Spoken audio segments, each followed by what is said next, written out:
Hello everyone, I am the Man at Kirby, and welcome to my channel, The Commander Tavern. The Commander Tavern is a channel dedicated to my favorite Magic the Gathering format. The Brewery is a series on this channel showcasing my spicy brews and other deck techs. On this episode of The Brewery, I'll be discussing my take on a commander from Jumpstart 2025, Fumulus the Infestation.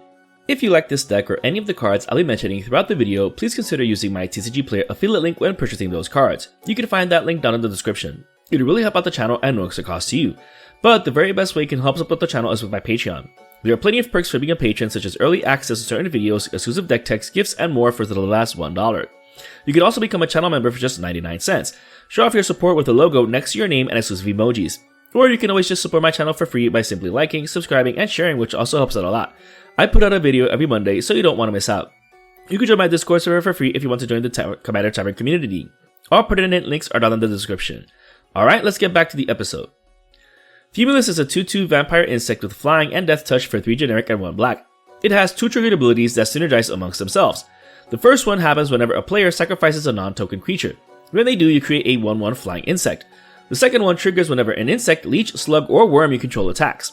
For each one of these creatures in that batch, you drain the defending player for 1 life. In other words, swing in with 10 insects, drain them for 10 life, all before blockers are even declared. While it might seem like a typo deck dedicated to this niche batch might be the way to go, I actually focused more on keeping the board clear of creatures via mass sacrifice effects. This not only keeps opponents creatureless, but simultaneously creates a board for us. Granted, once the board is empty, we can't create insects that way, but we can still make do with the deck's actual creatures. To that end, the best cards in the deck are Accursed Marauder, Demon's Disciple, Fleshback Marauder, Merciless Executioner, and Plaguecrafter. The reason being that we can sacrifice them to their own trigger. Since they're not tokens, they're guaranteed to trigger Fumulus, at least on our end. If an opponent can sacrifice a token, they might just deprive us of our own token, but that's fine. There's no need to worry, we have plenty of ways to deal with token decks. Extractive Confession, Liliana's Triumph, Mire in Misery, Sheoldred's Edict, Tithing Blade, Soul Shatter, Virtuous' Maneuver, Vonus Hunger, Vraska's Fall, and Flare of Malice aren't creatures, but they definitely get the job done. Especially Vonus Hunger. Not only is it an instant, but if we have the City's Blessing, each opponent sacrifices half of their creatures, especially brutal against token decks. We might not get the Fumulus triggers, but we can reduce their board nonetheless. Virtuous' Maneuver is another good one since we can have our opponent sacrifice a creature while we recover one. Mire in Misery has the potential of getting rid of an enchantment, which is super good for mono black decks. I mean, the deck is also running Withering Torment, since you can never be too careful. But if opponents don't have any creatures left, then Mire in Misery can potentially get rid of 3 enchantments for just 2 mana. Tithing Blade has the potential of being crafted into Consuming Sepulchre, all at the cost of exiling a token, which isn't any kind of loss. It's then another source of draining the table for 1 life. It might not seem like much, but these things add up. Blasphemous Edict is the best of these effects though, since it has the potential of only costing 1 black mana to cast more often than not. If we had a bunch of tokens when casting this, we won't be as worse for wear as our opponents will likely be. I absolutely love this card, and I'm so mad that it wasn't called a Blasphemous Pact, but it's kind of already obvious we're not living in the best timeline. Rush of Dread, Make an Example, and Archfiend of Depravity also help out against token decks since they help significantly reduce opponents' board states. The first one might only have a single opponent half their creatures, but we can choose other opponents for the other modes if we wanted to. Fortunately, the last 2 hit all opponents. The Archfiend could be dealt with since it's a creature, but if it sticks around by the time it bothers the Horde player, it already did its job. Kuan Ogre Ascendant doesn't do anything in its default orientation, but if at least 3 creatures died by your end step, it'll flip into Kuan's Essence. This will happen more often than not, especially with an effect that has all opponents sacrifice at least 1 creature. This legendary enchantment then has a trigger affecting all players. It might also affect us, but hopefully we have enough insect token fodder by then. Braid's Arisen Nightmare can also make the most of these insect tokens. When we do, if an opponent also sacrifices a creature, we get the insect token back. And for every opponent who doesn't, they lose 2 and we draw a card. Win-win-win. Grave Pact and Dictate of Erebos are my 2 favorite mono black enchantments, and this deck showcases them beautifully. If we're sacrificing our own creatures, opponent will have 2 as well. So if we had any of these in play when we resolved a Fleshback Marauder, opponents would have to sacrifice 2 creatures instead. For each one of our tokens that die in combat, opponents will also have to sacrifice creatures. These enchantments do a ton of work. Don't skip out on them for your own Fumulus deck. Westvale Valley is included just for funsies here. Best of all, it doesn't really even take up a slot in the deck. We should have plenty of insect tokens to feed into it too, transforming it into Ormendal Profane Prince. We'd then have a 9/7 indestructible beater with flying, lifelink, and haste. As I mentioned earlier, there are still plenty of ways to help reduce opponents' life totals even if we reach a point where we can't get any insect tokens off of their misery. One such way is Blade of the Bloodsheath. If we equip this onto Fumulus early enough, it becomes a potential player killer. Don't forget that Fumulus is also a vampire, so it will get 2 +1/+1 counters from this equipment each time a creature dies. These add up with just a single Fleshbag Marauder type effect. That alone gives it 8 +1/+1 counters.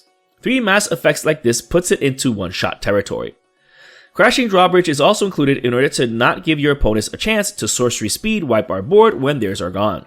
If we amassed a huge army of insect tokens, thanks to something like Blasphemous Edict, we can potentially end the game right then and there if they had haste. If we did happen to want to the absolute most of Fumulus' trigger and sacrifice our own non-token creatures, the deck has that covered. There might come a point where opponents have no creatures left to sacrifice and give us insect tokens, so we'll just have to pull a Thanos and do it ourselves. Haunt of the Dead Marshes, Persistent Specimen, Brood of Cockroaches, Nether Trader, Razorlash Transmigrant, Reassembling Skeleton, Endless Cockroaches, and Line Lines Familiar all have built-in effects that either returns them to our hand or straight to the battlefield. And these aren't even the only creatures with these effects. I just chose the cheapest ones out of them all. This way, if we had things like Quan's Essence, we can always sacrifice a non-token creature to it. They're also great chump blockers, carriers of Skull Clamp, etc. These cards do so much work in this deck, it's crazy.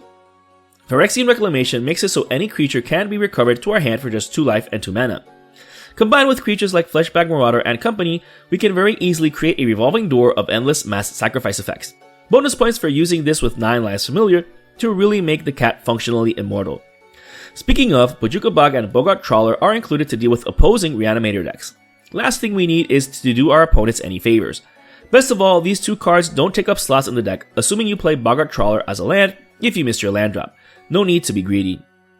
Tergrid God of Fright is another mean card here all on its own. The synergy here is obvious with us stealing all non-token creatures sacrificed to the many effects in the deck.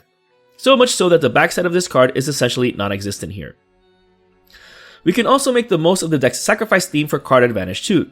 Skull Clamp, Dark Prophecy, Grim Haruspex, Midnight Reaper, High Society Hunter, Harvester of Souls, and Liliana Dreadhorde General are all amazing here.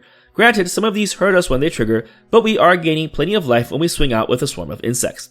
Some of these don't trigger on token creatures dying, but that's fine since the deck has plenty of ways to sacrifice and revolving door non-token creatures. Liliana is especially brutal here since she can give us more sacrifice fodder as well as being able to have the whole table sacrifice 2 creatures with her second loyalty ability. So good. Idol of Oblivion makes the most of us creating creature tokens. Simple and to the point, but it has the potential of drawing us a card each turn. Just like Hall of the Ring, Black Market Connections, and Phyrexian Arena do. These have us lose life as well, but again, the deck has plenty of ways to gain life, not counting the triggers stapled right onto our commander. Having our commander be a Ring Bearer is also useful in helping it become potentially unblockable, which is a nice bonus. War Room doesn't synergize much more than simply costing only 1 life to activate because it's a mono-colored deck, but it doesn't take up a slot in the deck, so why not? Same with Reliquary Tower and Thought Vessel. The Mana Rock does take up a slot though, but that's fine since it also provides mana acceleration. The deck has the potential to draw into a ton of cards, so they're worth including here. Since our commander is a life gain source as well as the main source of token creation, especially since we win by mostly aggroing out and all of our beneficial effects require life to activate, we might as well protect it. Swarmyard is an absolute given in this deck.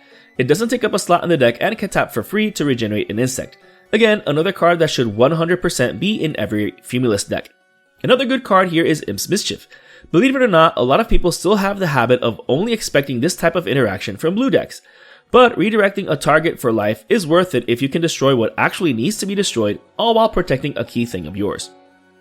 Lightning Greaves, Swiftfoot Boots, and Champion's Helm are also obviously included.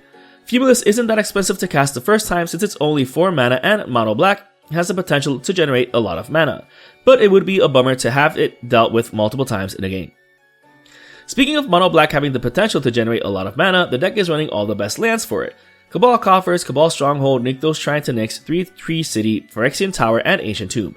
Obviously, it's also running Urborg, Tomb of Yawgmoth, which combos amazingly well with Cabal Coffers. I tend to not count Cabal Coffers as a land slot though, since it does not tap for mana on its own, so keep that in mind when building your deck. Getting it in your opening hand is not always a good thing. Naturally, we choose Insect for 3-3 City, which is interesting because it'll only be relevant with our insect tokens for the most part. The tower is amazing at providing 2 mana just like Ancient Tomb and even Soul Ring, which is also obviously in the deck. At the very least, that 2 mana helps activate most of these lands.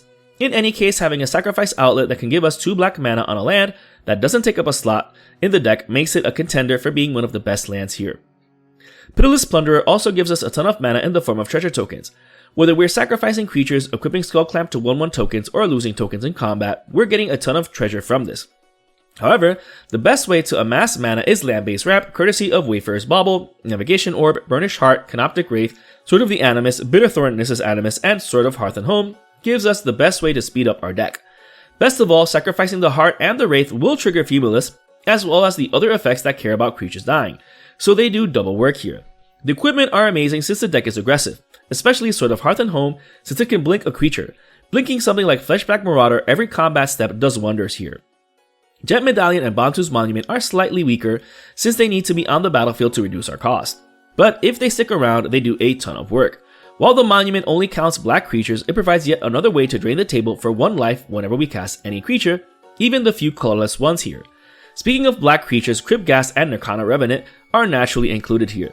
The deck is running 21 basic swamps, so these make the most of those.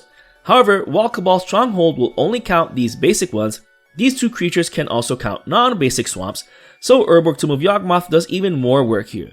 As a bonus, the Ghast has Extort, providing more ways to drain the table for life, and the Revenant has a relevant activated ability. Since it's a mana sink, it gives us something to do with all this mana we're amassing. This can also be a win con if the defending player has no blockers and we have a ton of mana available to us. This brew is just an idea of how to build around Fumulus the Infestation. Black is my favorite color in Magic, and this commander is so black aligned in his philosophy. I love making the table face tough decisions like which creatures to sacrifice, assuming they even have a choice left after a certain point. The commander is very easily to pilot, but the playstyle is very satisfying regardless. I feel like this, with just Jumpstart set being tied to Foundations, a lot of the legendary creatures in it are simple enough to help new players build commanders should they be interested later on, especially since Jumpstart is the best way for new players to learn the game. Ironically, I'm super happy Foundations had no dedicated commander products, but let's be real. If you look at the cards in the Jumpstart set, you can tell it was aimed for commander players too, to hunt those cool legendary creatures. If you're interested in the decklist of this spicy brew of mine, you can find a link to it down in the description. I would like to thank all my patrons for supporting me, and a quick shout out to all my higher tier patrons, the brewers, for their patronage. I'd also like to thank anyone using my CCG Player affiliate link, that also helps out the channel. I also want to thank any channel members, your membership is greatly appreciated. And to everyone, thanks for watching this episode of the Brewery on the Commander Tavern. I am the Meta Kirby, and happy brewing.